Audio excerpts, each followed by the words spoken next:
Auksarankį Paulių sutikome sodyboje Ukmergės rajone, kuris iš sostinės prieš 2 metus persikraustė gyventi kartu su žmona ir 2 sūnumis. Sako, čia ir ramiau, ir vietos daugiau, o gyvenant bute sunkoka buvo neturint patalpų užsiimti mylimiausią veiklą – motociklų prikėlimu antram gyvenimui. Kai atnaujinęs vieną iš motociklų bandžiau daugiabutyje laiptais jį nunešti į 1. aukštą, kaimynai nežinia ką pagalvojo. Šypsosi Auksarankis. Ankštos patalpos jau praeitis, bet kaip apskritai Pauliui kilo idėja pradėti atnaujinti motociklus.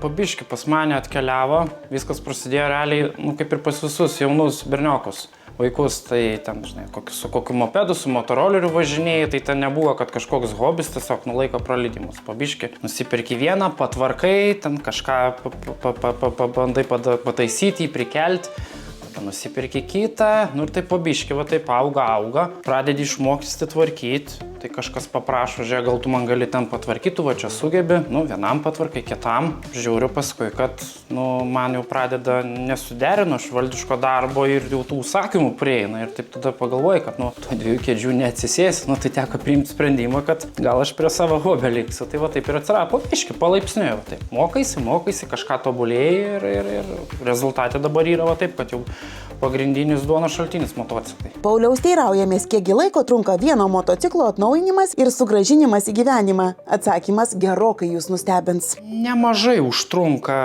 Tas sunkus toks dalykas, kad tu jam negali nusipirkti detalių parduotuvėje. Tu turi važiuoti, skelbimus, ieškoti, klausinėti. Yra, sakim, Facebook'e susikūrusios grupės, va tokių pačių entuziastų. Ten detalėm dalinamės. Va tas išsitempia dalių paieška, tada kai kurie darbai, kurių pats negali daryti, ten, sakykim, dažymas ir visi kiti, tai gaunasi kažkas nuo pusės metų. Motociklą padaryti nuo pusės metų, ten iki metų, iki 1,5 gali. Priklauso nuo kokio stovio tu motociklą gauni, ant kiek jis yra suvažinėtas ir kokią komplektaciją, ta prasme, ten gal kažko trūksta ir tu turi va taip, išsitempia tas visas dalykas. Nėra taip, kad tu nueisi parduotuvę, nusipirksi ir surinksi per dieną. Vidutiniškai metai užtrunka va taip padaryti. Išties detalių paieška atima daugiausia laiko, o jų galima rasti visur. Tik reikia sėkmės atsirasti laiku ir vietoje. Tarkim, tu išvažiuoji su va tokiu, dabar, sakykime, tu sutvarkai tą motociklą, vis tiek, reikia išvažiuoti, pažiūrėti, gal kažką pataisyti, patvarkyti. Ir ten, sakykim, tu nuvažiuoji prie kokios parduotuvės ir degalinį sustoji. Žmonės, mano, aš irgi tokį turėjau. Ir žmonės sako, aš turiu va dar detalių, aš tau atiduosiu, padovanosiu. Tai jie tiesiog mato, kad tu į geras rankas atiduoti. Tai ir va tai būna. Ne visi apie pinigus galvoja, kad tau reikia, tai tu mokėk. Prasme, yra žmonių, kurie yra mūgės visokios, kur žmonės tam pardavinėja. Vieni brangiau, kiti pigiau, ten keičiasi, dar kažkas. Tai yra ta tokia rinka susiformavus. Sutikite, ne kiekvienas apdovanotas tokia kantrybė, kad metus prie vieno motociklo dirbt. Jo, tai čia toks yra darbas, kad ateini vieną dieną, viskas einasi, gerai sekasi, kitą dieną matai, kad nieks neišeina, tai eini kažkokį kitą darbą darai, reikia kantrybės. Ta prasme, čia, nes gauni dažniausiai labai prasto stovį ir viską ištiesinti, išlyginti, čia toks meniškas jau darbas gaunasi ir be kantrybės nepadarysi, ta prasme. Labai įdomu, kokie žmonės kreipiasi į Paulių, prašydami naujam gyvenimui prikelti jų motociklus. Dažniausiai, aš tvarkau tą senesnę techniką. Tai dažniausiai vyresnio amžiaus žmonės, tokie kur vaikus užaugino, namai pastatyti, ten paskolos išmokėtos, žmonės turi pinigų ir kažką veikti, kažko vis tiek reikia, ir jie prisimena, kad taigi aš turiu savo jaunystės motociklą. Su žmona pasitarė, žmona palaiminimą duoda, ir va taip pat keliauja. Tai dažniausiai tokie nuo 50 metų amžiaus tokie, kuriem kažkokie sentimentai vis tiek. Ta motociklą dėl tam tikrų priežasčių jis tvarkosi, kad kažkoks tai jo daiktas. Vieni pasidaro motociklus, tarkim, atsirestauruoja, jis ten vieną kartą pravažiuoja, jam to užtenka.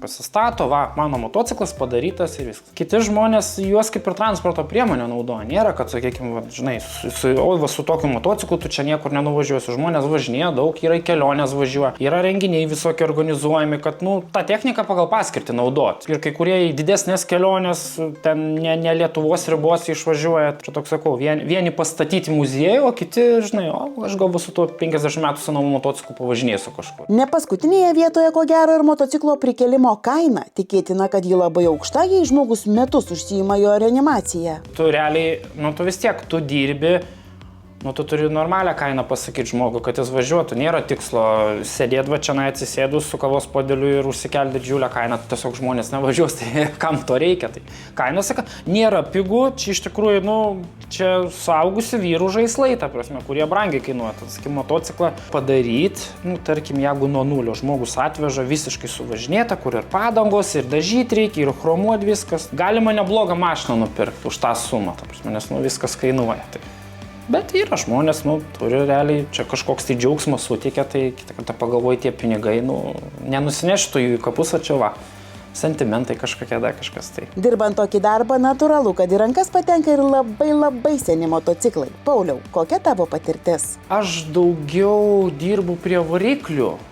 Mažiau, va, ta prasme, kad va, pilna restauracija, daugiau pas mane varikliai. Tai seniausias variklis, kurį man teko sutvarkyti pilnai kapitališkai, tai buvo Peugeot. Jo gamybos metai, jei neklystų, buvo 1925 kažkas tokio. Tai tikrai senas toksai, kur, nu, tu jį paimi į rankas, tu toks, matai, kad, žinai, 100 metų praėjo nuo jo, tai va čia toks seniausias. O jeigu, sakykim, va taip motociklą, va, nu, va, sakykim, visą, tai gal bus kokių ten 70 metų, 60 metų amžiaus tokie, va, tie, nu, standartiniai tie tarybiniai, Tarybų sąjungos tas palikimus, tokie visokie, ten Ižai, Javos visokios, va, tokie va motociklai.